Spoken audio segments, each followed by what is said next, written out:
जब श्री कृष्ण को दिया बंदी बनाने का आदेश तो श्री कृष्ण ने क्या लीला की, आइए जानते हैं इस वीडियो का माध्यम से। अंत तक बने रहिए हमारे साथ। नमस्कार दोस्तों, स्वागत है आपका हमारे YouTube चैनल कर्मा में। दोस्तों, श्री कृष्ण जब हस्तिनापुर पहुंचे तो दुर्योधन उनका अपमान करता है तो वे अपना विराट रूप प्रदर्शित कर देते हैं।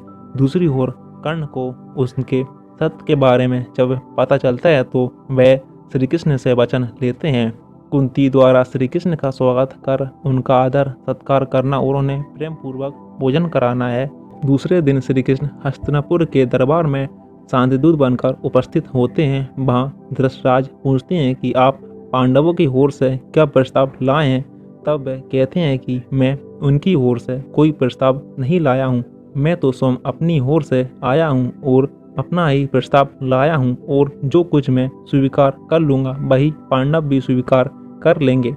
श्री कृष्ण युद्ध की विभीषिका और कुल के नाश के बारे में बताकर युद्ध की जगह शांति की बात करते हैं और कहते हैं कि इंद्रप्रस्थ उन्हें लौटा दिया जाए। ये कहकर वे बैठ जाते हैं। तब दुर्योधन सभा में खड़ा होकर ऊंची आवाज में कहता है कि मुझे ये शांति प्रस्ताव स्वीकार नहीं है।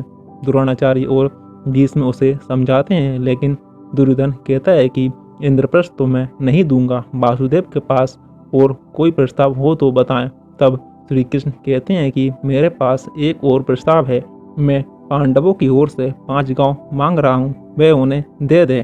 दुर्योधन ये प्रस्ताव भी ठुकरा देता है और कहता है कि मैं उन पांडवों को सुई की नोक जितनी भूमि भी नहीं दूंगा।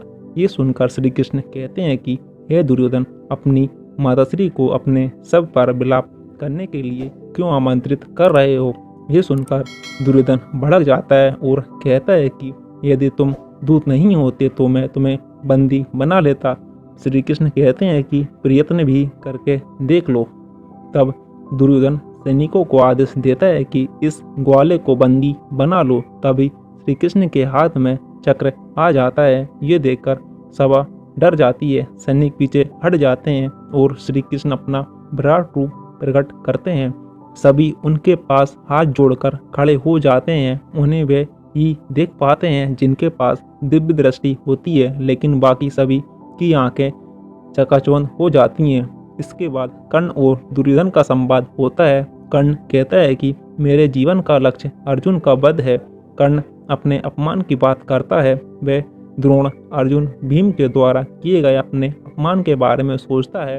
फिर कर्ण के सपने में उसके पिता सूर्यदेव आकर आग्रह करते हैं कि इंद्र तुमसे दान में कवच कुंडल मांगने आएंगे। दूसरे दिन इंद्र ब्राह्मण वेश में उससे दान मांगने आते हैं और कर्ण उन्हें कवच कुंडल दे देता है। बाद में इंद्र उसकी दानवीरता से प्रसन्न होकर उससे कहते हैं कि वर मांगो, लेकिन वह कहता है कि कुछ देने के उपरांत कुछ मांग लिया तो उसका अर्थ भंग हो जाएगा। फिर कर्ण कहता है कि आपकी जग में निंदा ना हो, इसलिए आप मुझे शक्ति दीजिए। इंद्र उसे अपना अमोघ अस्त्र देकर कहते हैं कि तुम इसका प्रयोग एक ही बार कर सकते हो, फिर मेरा अस्त्र मेरे पास लौट आएगा। महात्मा विदुर के घर से श्री कृष्ण विदा लेते हैं। तभी कर्ण वहां पहुंचकर श्री कृष्ण से दुर्योधन की ओर से क्षमा मांगते हैं। कर्ण को श्री कृष्ण एकांत में ले जाते हैं और उन्हें बताते हैं कि तुम्हारी माता कुंती है और तुम्हारे भाई 5 पांडव और तुम्हारे इष्ट देव भी तुम्हारे पिता हैं।